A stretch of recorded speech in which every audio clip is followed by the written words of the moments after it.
اعوذ باللہ من الشیطان الرجیم بسم اللہ الرحمن الرحیم وقال لهم نبیہم، اور ان سے کہا ان کے نبی نے، ان اللہ قد بعث لکم طالوت ملکا، تمہارے لیے اللہ تعالیٰ نے طالوت کو بادشاہ مقرر کیا ہے۔ ان کا نام تورات میں آیا ہے سول یا ساؤل، SAUL۔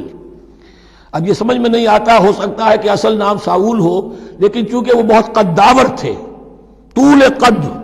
قداور، اس لیے ان کا ایک صفاتی نام ہو طالوت۔ قرآن مجید نے صفاتی نام لیا ہے کہ وہ بہت قداور تھے۔ قالوا انا یکون لہ الملک علینا، اب انہوں نے کہا کیسے ہو سکتا ہے کہ اسے بادشاہت ملے ہمارے اوپر، ونحن احق بالملک منہ، ہمیں زیادہ حق حاصل ہے اس کے مقابلے میں کہ ہمیں بادشاہی دی جائے۔ ولم یؤت سعۃ من المال، وہ تو مفلس ہے، اسے تو اللہ نے کوئی زیادہ دولت دی نہیں ہے، کیونکہ ان کے معیار تو یہی تھے، جو دولت مند ہے وہی صاحب عزت ہے۔ قال ان اللہ اصطفاہ علیکم، اب نبی نے کہا اب جو چاہو کہو، اللہ نے اس کو چن لیا ہے تم پر، یہ فیصلہ اب ہو چکا، اللہ کا فیصلہ ہے، ڈیوائن ججمنٹ ہے، ڈیوائن ڈیسیجن ہے، کین ناٹ بی ریووکڈ۔ وزادہ بسطۃ فی العلم والجسم، اور اسے کشادگی عطا کی ہے علم اور جسم دونوں چیزوں میں، قداور ہے، طاقتور ہے، اور اسی طریقے سے علم اور فہم دیا ہے۔ تم دولت دیکھتے ہو، اللہ نے چنا ہے ان دو چیزوں کی بنا پر، جسمانی طاقت، جسمانی قوت، اس دور میں ظاہر بات ہے اس کی بہت ضرورت تھی، اور دوسرے یہ کہ اسے علم دیا ہے، فہم دیا ہے، سمجھ دی ہے، دانش دی ہے۔ واللہ یؤتی ملکہ من یشاء، اور اللہ تعالیٰ جس کو چاہتا ہے اپنی بادشاہت دے دیتا ہے۔ واللہ واسع علیم، اللہ بہت سمائی والا ہے، واسع، اس کی وسعت جو ہے وہ اتھا ہے، اور علیم، اور سب کچھ واسع علیم، جاننے والا ہے، یعنی وہ جس کو جو کچھ دیتا ہے بربنائے علم دیتا ہے، کون اس کا مستحق ہے۔ وقال لهم نبيهم ان آیۃ ملکہ ان یاتیکم التابوت فیہ سکینۃ من ربکم وبقیۃ مما ترک آل موسیٰ وآل ہارون تحملہ الملائکہ، اور ان سے کہا ان کے نبی نے کہ طالوت کی بادشاہت کی ایک نشانی یہ ہوگی کہ وہ صندوق جو تمہارے سے جاتا رہا چھن چکا ہے، جس میں سکینہ ہے، تمہارے لیے تسکین کا سامان ہے تمہارے رب کی طرف سے، اور بقیت مما ترک آل موسیٰ و آل ہارون، اور کچھ تبرکات ہیں جو آل موسیٰ اور آل ہارون کے اس صندوق میں رکھے ہوئے ہیں، تحملہ الملائکہ، وہ ملائکہ کی تحویل میں ہے۔ اب ان کی بادشاہی کی علامت کے طور پر وہ صندوق تمہارے پاس واپس آ جائے گا۔ اصل میں یہ تابوت سکینہ جو ہے، یہ ان کا ایک بڑا لکڑی کا صندوق ہے، اب بھی ہے، ان کا دعویٰ ہے کہ موجود ہے، اور مسجد اقصیٰ کے نیچے جو سرنگ ہے اس میں موجود ہے۔ بعض ذرائع سے فوٹو لے کر بھی انہوں نے ڈاکومنٹری فلم بھی ابھی دکھا دی ہے کہ موجود ہے۔ نبوکدنضر نے جب گرایا تھا 586 قبل مسیح میں، جو حضرت سلیمان کا بنایا ہوا ہیکل تھا، اس کے تہخانے میں وہ رہتا تھا، اور وہیں پر جو ربائی تھے وہاں موجود تھے، ربانیین، تو جب گرایا گیا ہے اس کو، ہیکل کو، تو اسی میں وہ دب گئے ہیں،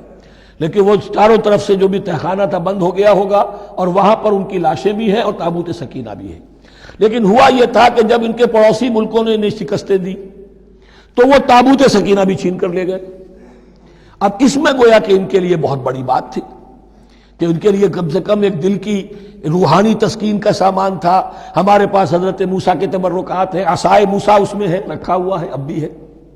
اسی طریقے سے اس میں وہ جو جن تختیوں پر تورات لکھی ہوئی دی گئی تھی حضرت موسیٰ کو، وہ موجود ہے، ان کے کہنے کے مطابق اب بھی ہے۔ تو اس طریقے سے ان کے لیے تسکین ہوتی تھی، جیسے کہ مسلمان کو خانہ کعبہ کو دیکھ کر تسکین ہوتی ہے، تو فرمایا اس میں تمہارے لیے سکینت بھی ہے، اور تمہارے آل موسیٰ اور آل ہارون کے تبرکات بھی ہیں۔ تحملہ الملائکہ، اس وقت وہ ملائکہ کی تحویل میں ہوا یہ کہ جہاں وہ تابوت لے گئے ان کے دشمن، وہاں پلیگ آ گئی۔ انہوں نے سمجھا کوئی نحوست ہے اس کے اندر جس کی وجہ سے پلیگ آ گئی ہے، انہوں نے ایک چھکڑے کے اوپر اس کو رکھا اور بیلوں کو ہانک دیا، جاؤ جدھر جانا ہے۔ تو حضرت سموئیل نے ان سے کہا کہ طالوت کا اللہ کی طرف سے نامزد کیے جانا ایک علامت اس کی یہ ہوگی کہ وہ تمہاری تسکین کا سامان جو تم سے چھن گیا تھا، ان کے عہد عمارت میں یا ان کے عہد ملوکیت میں تمہیں واپس مل جائے گا، اور وہ فرشتوں کی تحویل میں ہے۔ تو ایک روز وہ چھکڑا جو ہے وہ لیے ہوئے وہ تابوت ان کے ہاں پہنچ گیا۔ ان فی ذلک لآیۃ لکم ان کنتم مؤمنین، یقیناً اس میں تمہارے لیے نشانی ہے اگر تم ماننے والے ہو۔ فلما فصل طالوت بالجنود، اب جب حضرت طالوت اپنے لشکروں کو لے کر چلے، ان میں سے جو لوگ تو انکار کر گئے رہ گئے، جو لوگ چلے ساتھ ان کو لے کر چلے۔ قال ان اللہ مبتلیکم بنہر، انہوں نے فرمایا اپنے لشکر والوں سے اللہ تعالیٰ تمہاری ایک آزمائش کرے گا ایک نہر سے، دریا سے، یہ جو ہے جارڈن ریور جارڈن، اس کو کراس کر کے پھر حملہ کرنا تھا۔ فمن شرب منہ فلیس منی، جو اس میں سے پیٹ بھر کر پانی پیے گا وہ مجھ میں سے نہیں ہے۔ ومن لم یطعمہ فانہ منی، جو اس میں سے پانی نہیں پیے گا وہ میرا ساتھی ہے۔ الا من اغترف غرفۃ بیدہ، سوائے اس کے کہ کوئی صرف اپنے چلو سے اور وہ کچھ وہ ایک گھونٹ لے لے۔ یہ اصل میں ہر کمانڈر کے لیے ضروری ہوتا ہے کہ کسی بھی بڑی جنگ سے پہلے اپنے ساتھیوں کا مورال دیکھے، ڈسپلن کی حالت دیکھے۔ تو جیسے حضور نے بھی غزوہ بدر سے قبل مشاورت کی تھی کہ مسلمانوں ایک لشکر آ رہا ہے جنوب سے کیل کانٹے سے لیس، اور ایک قافلہ آ رہا ہے شمال سے، اور اللہ نے ان دو میں سے ایک کا وعدہ کیا تمہیں ضرور ملے گا، بتاؤ کدھر چلے۔ اندازہ ہو گیا، کچھ لوگ جو کمزوری دکھا رہے تھے انہوں نے کہا چلیں جی پہلے قافلہ لوٹ لیں، اور جو لوگ تھے باہمت انہوں نے کہا جو حضور آپ کی ارادہ، جو آپ کا منشا ہو۔ تو یہاں بھی انہوں نے اس سے ٹیسٹ کیا ہے کہ آیا وہ میرے حکم کی پابندی کرتے ہیں یا نہیں کرتے۔ فشربوا منہ، تو ان سب نے، بہتوں نے پیا اس میں سے خوب جی بھر کر، الا قلیلا منہم، سوائے ان میں سے بہت کم تعداد میں۔ فلما جاوزہ ہوا والذین آمنوا معہ، تو جب گزرے اس دریا کے پار، اترے وہ اور وہ لوگ جو ان کے ساتھ ساتھیہ اہل ایمان رہ گئے تھے، یعنی پہلی سکریننگ پہلے ہو چکی تھی، جو قتال ہی کے منکر ہو گئے تھے، اور اس کے بعد دوسری ہو گئی ہے کہ جو اس چھلنی میں سے نہیں نکل سکے، وہ پانی پی کر بے سدھ ہو گئے۔ یہ ایسا ہی ہے جیسے غزوہ احد میں حضور صلی اللہ علیہ وسلم کے ساتھ 1000 آدمی مدینے سے نکلے تھے اور پھر عین وقت پر 300 آدمی ساتھ چھوڑ کر چلے گئے۔ تو جب انہوں نے دریا پار کر لیا، انہوں نے اور ان کے ساتھی اہل ایمان نے، قالوا لا طاقت لنا اليوم بجالوت وجنودہ، تو انہوں نے کہا کہ ہمارے اندر تو واقعتاً طاقت نہیں ہے کہ ہم جالوت کا اور اس کے لشکروں کا مقابلہ کر سکیں۔ یہ گولیت جس کو کہتے ہیں جالوت، یہ بڑا قوی ہیکل انسان تھا، اور اس کا جو زرہ بختر تھا وہ اتنا پورا جسم ڈھکا ہوا کہ سوائے آنکھ کے سوراخ کے اور کچھ نہیں تھا اس میں، جو نظر ہی نہیں آتا تھا۔ تو اس نے مبارزت کی اور کوئی بھی مقابلے پر نہیں آ رہا تھا۔ قال الذين يظنون انهم ملاقو الله كم من فئة قليلة غلبت فئة كثيرة باذن الله، تو کہا ان لوگوں نے جو یقین رکھتے تھے کہ اللہ سے ملاقات کرنی ہے، کہ کئی مرتبہ ایسا ہوا ہے، کتنی مرتبہ ایسا ہوا ہے کہ چھوٹی جماعت غالب آ گئی ہے بڑی جماعت پر اللہ کے حکم سے، یعنی آگے بڑھو، ہمت کرو، اپنی جو ہے کم ہمتی کا ثبوت نہ دو،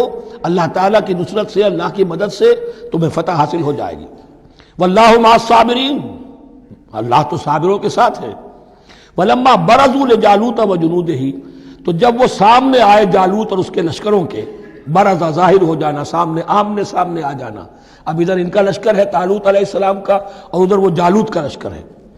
قالوا، اب انہوں نے دعا کی، ربنا افرغ علینا صبرا، اے اللہ ہم پر صبر اڈھیل دے۔ یہ افرغ کا لفظ ہوتا ہے کسی برتن سے پانی اس طرح گرا دینا کسی کے اوپر کہ وہ برتن خالی ہو جائے،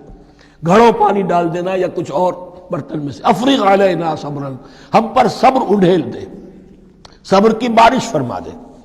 ربنا افرغ علینا صبرا وثبت اقدامنا، اور ہمارے قدموں کو جما دے، وانصرنا علی القوم الکافرین، اور ہماری مدد فرما ان کافروں کے مقابلے میں۔